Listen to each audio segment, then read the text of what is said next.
lot of modern sort of more fringe archaeologists such as Graham Hancock and Randall Carlson, that we might have ruins and built upon those ruins. And that's something that we know that we do already. So, might account for the erosion on the Sphinx and so on and so forth. Interesting things that are kind of already being talked about. A mystical sub known across civilizations as the sacred secretion. There was a large war between us and the Elohim, and also between certain groups of Elohim, because many of them were the opinion that the again and again creation of human species on this planet makes no real sense. The last battles in this war were fought around 5 years ago in orbit and surface. The aliens used powerful sonic weapons to destroy our underground cities. But on the other hand, we were able to destroy many of their surface installations and bases in space. The humans of your series were very frightened when they observed our battles, and they wrote it down in the form of religious myths. Their mind was not able to understand what was really going on. The Elohim, who appeared as gods for the 6th and 7th breed, told them that they were good and evil, and that they are good and that we are evil. The evil race. This depends certainly on the point of view. It was our planet before they arrived and before they started their evolution project. In my opinion, it was our right to fight for our planet. It was exactly 4,943 years ago, according to your timescale, that the Elohim left the planet again for unknown reasons. This is very important for us because many of our historians called it a victory. Fact is that we don't know what really happened. I mean, I am more and more on Lacerda's side. She's convincing me that, yeah, this is their plan. Like, that's wild. I gave this example last time. If my coffee started talking to me, I'd start believing it because it's just absolutely blowing my mind and giving me a new, perspective on reality. Much is the same. If, even now, but especially thousands of years ago, if something came down from the heavens, burning with this fire, this light that is unexplainable, and spoke in our minds and told us that it was good and the other things were evil, you will believe this. There's no ifs, ands, or buts about it. Any one ancient conspiracy theorist would instantly be publicly executed for speaking against such gods. That's the truth. That is exactly what would happen.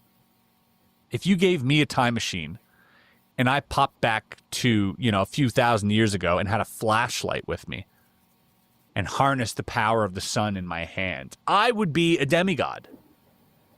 So rest assured that the technology that is absolutely baffling to us intelligent species today, our technologically advanced species, that technology thousands of years ago would have just been absolutely paradigm shifting for anybody witnessing it. And you could get away with telling them anything. And telling them good and evil is just very simple. We're good, they're bad, chill out, we got this. And then they left. The Elohim were gone from one day to another. They vanished without a trace, together with their ships, and we found most of their surface installations destroyed by them. The humans were on their own, and your civilization developed, many of with certain more southern tribes of your species in the coming centuries, and we were able to convince some of them we are not the evil the aliens wanted them to believe. During the time from 4,900 years ago to today, many other alien species arrived on the planet. Some of them used the old teaching and programming of your mind and played, again, God for you. But the Elohim themselves never came back. They had left the planet for a duration of some thousands of years, also earlier. So we expect their return one day in the future, to end their project, or to maybe extinct also the 7th breed. But we don't really know what has happened to them.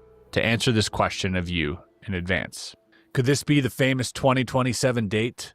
Are the Elohim just a variant of the 3-body problem that is going to come back here one day? Very interesting to think about.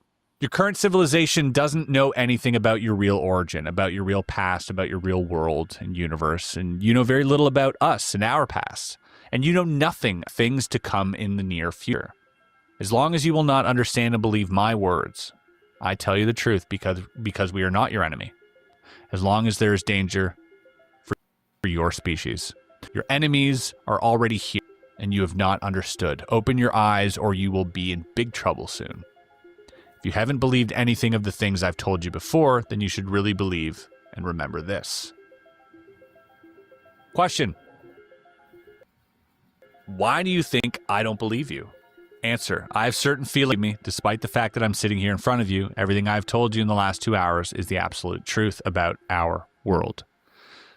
I like how she says our world, because I don't think she means our world as in her and the reptilians, but as in us humans and them, the reptilians. That even though we were genetically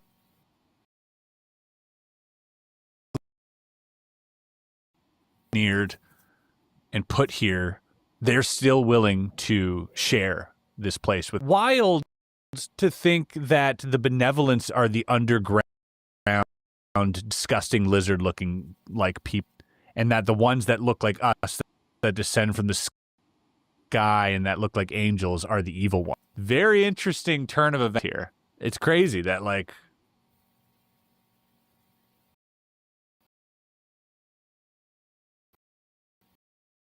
parents of children who play Roblox. If your child was sexually accused or humanity is a psyop when you think about it. Everything. Even if this, is or isn't true, things in the history books and everything that we've ever read about us is all from one perspective. We rarely get the other side. And so it's very easy to manipulate our species. And if you think otherwise, then you are the person who is the easiest to manipulate. Question. That's interesting though that he say that. Like, we rarely get to hear from the other side. A lot of people know about the other side, and it's quite true, but it's quite false at the same time. It's a statement that's true and false at the same time, because I understand what he's saying, and this is what I believe he's saying as far as hearing from the other side. The other spiritual side, from their point of view, that we consider to be evil, right? There's no satanic Bible, or maybe there is, but at the end of the day, it's not like a wide open thing that everybody knows. Unlike Christianity, the Bible, And I just brought that up because I had read a book that was called A Conversation with the Devil. I forget who's the author. But it's a pretty good story, and it was something similar to like this about the other side. I forgot who wrote that book. It's called A Conversation with the Devil. It's a good book.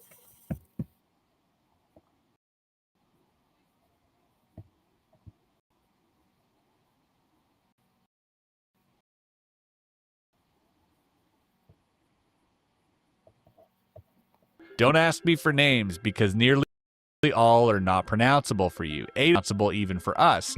Most of the species, especially the more advanced, are just studying, not very dangerous for you and for us, and we work together with some of them. But 3 species are hostile, including the one which was in contact with governments and exchanged their technology for copper important things, and which had betrayed your kind. Was and is a cold war between 2 of these hostile races during the last 73 years, and the 3rd species seemed to be the quote-unquote winner in this useless struggle. We expect a more hot war between them and you in the near future. I would say within the next 10 or 20 years. Well, that time is thankfully expired, and we are not worried about that development. Last time, there were some rumors about a new 15th species which had arrived on Earth just 3 or 4 years ago, but we don't know anything. Tensions, and we were not in contact with them until now. Maybe the rumors are wrong. Okay. I mean, them saying there's only 14 is interesting because I think Greer mentioned recently there were 69. Dr. Stephen Greer mentioned there were 69, which I think is, I mean, do they speak 420 languages also? But then also, I think the former defense minister, Paul Hellyer of Canada, also mentioned over 60 species. And so where are they getting those numbers from? I don't know. Not from Lacerda. Question, what do the hostile alien races want? Answer, various raw materials, including copper for their technology, your water, or better, the hydrogen in your water, which is a source of energy for advanced fusion processes, and certain chemical elements in your air. That's interesting, because that now is something that I buy. When we talk about fusion earlier, I had a lot of comments from physicists saying that you can't get iridium from that type of fusion.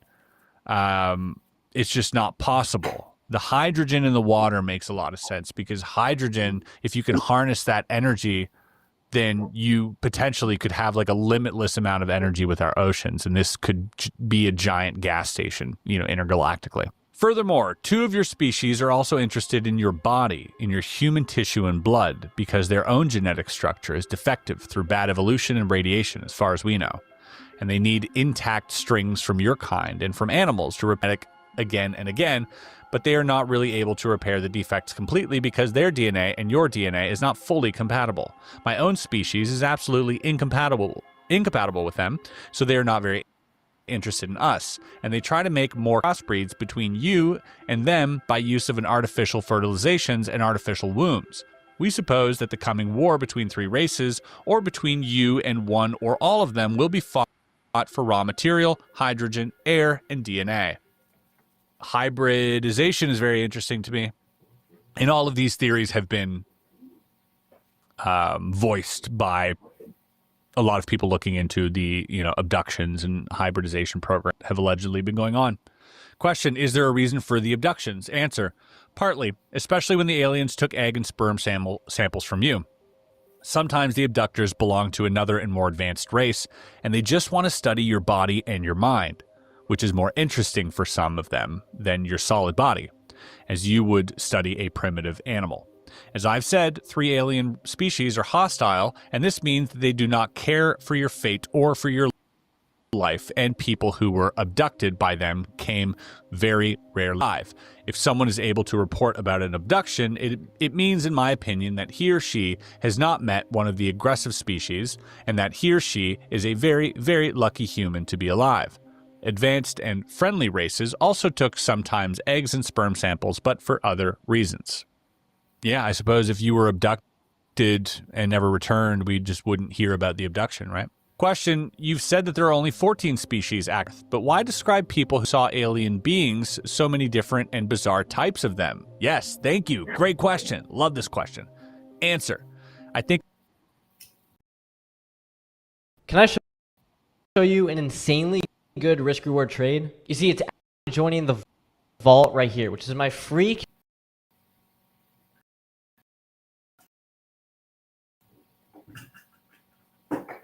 Said, most of the alien races have much more advanced mind ability than you or me even. There's just one alien is completely without such abilities. They are able to appear in your mind and memory as whatever they want, and this induced image has nothing to do with their real appearance. You remember them as normal humans or gray dwarfs or even extremely bizarre animals because they want you to remember that, or sometimes they want you to completely forget anything about meeting with them. Another example, you can, for example, remember that you were just in a normal of your human hospitals and that some doctors were examining you, and you think not further about what has happened to you. Maybe until you discover that there is no hospital in the street where you supposed it. But in fact, you were examined by them in one of their laboratories. You can't rely on your mind in this case. They appear in different shapes to you to confuse you and to make so-called abduction witnesses who are able to remember the events, or who believe they are able to remember. Ridiculous in the public, and as far as we know, they are successful. Okay. Saying, something along the lines of making us seem crazy, and that's part of like their psyop, I guess. Also, there's that scene in Jupiter Rising. No, Jupiter Rising, I don't know, Channing Tatum, Mila Kunis. She goes to get this procedure done in a hospital, and turns out it's all these aliens acting as doctors. Believe me, there are only 14 alien species on this planet, and only 8 of them abduct humans at the moment, as far as we know. In addition, not every one of your abductees is one, and some of the aliens in their reports are really just imagination or lies. Okay, I mean, that goes to that saying. Answer, oh, I think they got these backwards. Question, how can we protect us against this influence on our mind? Answer, I don't know. I doubt you can. Because your mind is like an open book to read and write for nearly every species I know. This is partly the guilty Elohim themselves, because they had constructed, or better, misconstructed, partly intentionally, your mind and your consciousness without real protection mechanisms. If you are aware that someone tries to manipulate your mind, you can only concentrate on that suspicion and try to analyze every of your thoughts and memories. Very important. Don't close your eyes. This would lead to different form of brainwaves which are more easy to access. And don't sit or lay down to rest. If you stay awake during first minutes, you can try maybe to filter the other thoughts and waves in your brain, and the inducer will give up after some minutes if he or she is not successful, because it will start his or her own brain. This is a very difficult and certainly painful, and it can harm you. So better don't try to resist, but it would be the only possible. However, you can try this only with more weaker species, not with the strong ones. All right, so they're saying tinfoil hats won't work, is apparently what we've agreed upon, counter to popular belief. Question, what do you mean with one species comes from a very different plane? Answer, before I can explain that correctly to you, you must be able to understand the universe, and this would mean maybe a useless teaching of your mind, including the remove of some barriers, of many weeks, and with teaching I not only by words. I have said this with your word plane or level, because you have, again, no better word in your vocabulary, and dimension would be, in this case, absolutely wrong. It's rather wrong even for another bubble, because a dimension can't exist without planes. If you would be a species living in another or over the plane, and if you would be furthermore able to enter planes without technology so that your body is not made of that kind of matter, you know, then you would be the mightiest being you can imagine. This various I've mentioned had developed outside of here, and they've evolved, in fact, over billions of years. They would be able to destroy all of you and all of us and everything with just a single thought. We were in contact with them only 3 times in our whole history. Because their interest in your planet is different from that of all other races, they are definitely no danger for you or us. Whoa. So those are like gods. These beings are like, yeah, plane walkers. Very cool. Question, what will happen when the war begins? Answer, it depends on the enemy race and on their tactics. War is not always that primitive as mean with the word. War can be fought on various levels. One possibility they have is the destruction of your social system by influence on political leaders. Another is the use of advanced weapon systems which can cause earthquakes, eruptions, or other disasters, including weather disasters, which may seem natural to you. The special fields from copper fusion I've mentioned earlier are able to have an influence on your global weather. I think they will not attack the planet directly before the human civilization is weak, because even if you have possibilities to destroy their craft, but not many, let me say that we are not absolutely sure if there will be really such a hot war already in the next years. I don't want to talk further about this. And there's a reason why I posted the interview I did with Hakeem Isler. You'll never procrastinate again once you understand this. In psychology, the law of sustainment, if you want to write this down, LOS.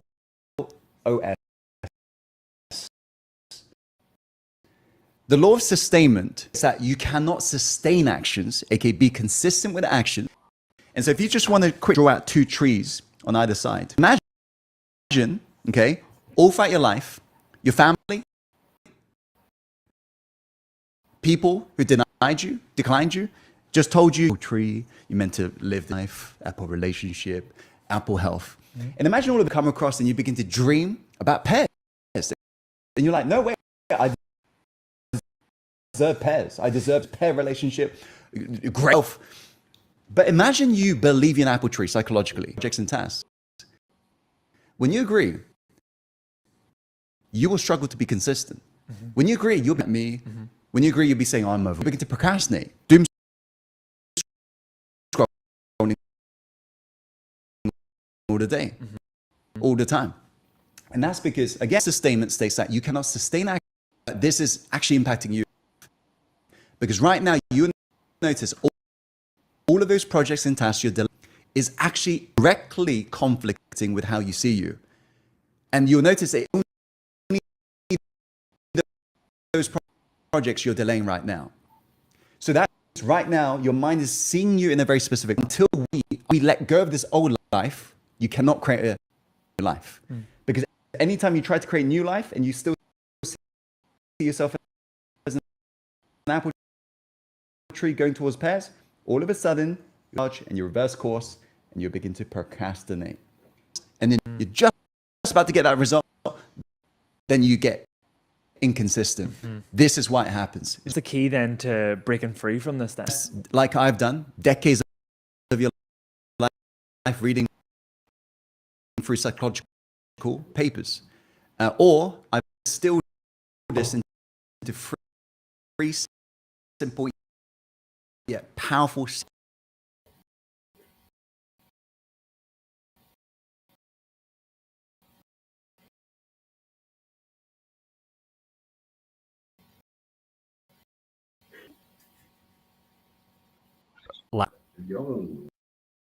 the mighty isn't artillery, isn't munition or guns or bombs. It's influencing the people to pull the trigger or to retreat. That is way stronger. You know, if you think of a false flag attack on your own country, for example, which was done in the Second, by the way, you attack your own country, blame the enemy. This increases the amount of patriotism. It increases the amount of enlisting into the army, which alters the mind of the people who, you know, are fighting. Question. This is the end of the interview. Do you want to say a last sentence or a message? Answer. Open your eyes and see. Don't believe only in your wrong history or your politicians. Some of them know the truth about various things, but they don't inform the public to avoid confusion and panic. I think your species is not as bad as some of my kind think, and it would be a pity to observe your end. That's everything I can say. Go through your world with open eyes and you will see, or maybe not, your kind is ignorant. Question, do you think anyone will believe that this interview is the truth? Answer, no. But it is an interesting experiment for my social studies. We will meet again in some months, and you will tell me then what have happened after the vacation of my message. Maybe there is hope from your kind. And that is the end of Lacertophile number 1.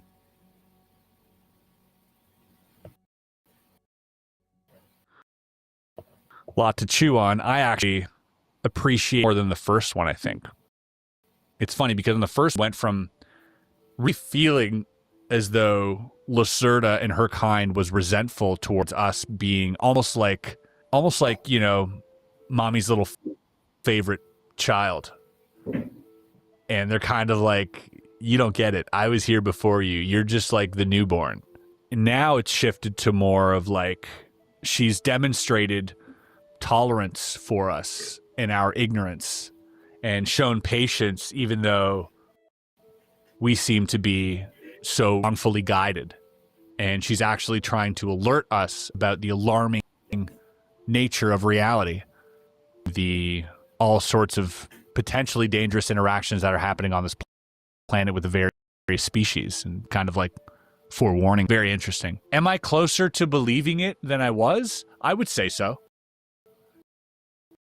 I would say I'm closer to believing it. That doesn't, you know, I believe it, but this definitely, in terms of the reptilian scale, pun intended, moves the needle in the direction of belief a little bit more. Because again, when you look at things like the Ponder, if this is a psyop, right? If this isn't just simply a LARP, like for some creative expression, if this has a purpose, and if it reaches the masses,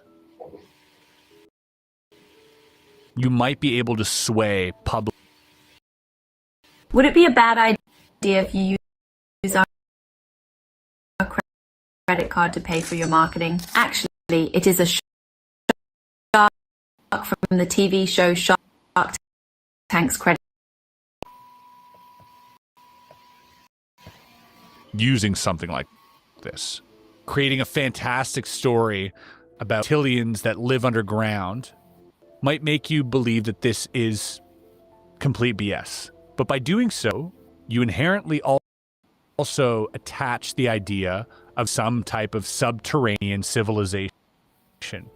So the next time some underground cave systems and tunnels with beings, you might think to say, oh, like the lizard people, of it and completely ignore it. So instead of a psyop, throwing in factual things into a story like this will undoubtedly make you throw the baby out with the bathwater.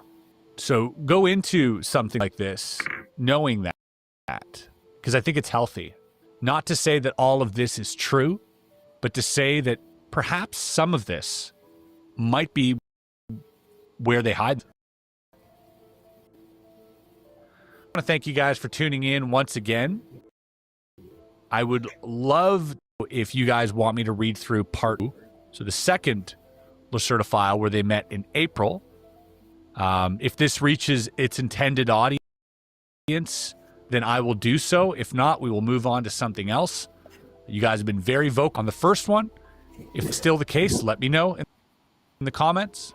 Share it with your friends. Do all that great stuff. Head on over to Area 52 to get our brand new playing cards, as well as some other goodies that we got prepared for you. Join the Discord where it's free and we can have the internship, folks. See you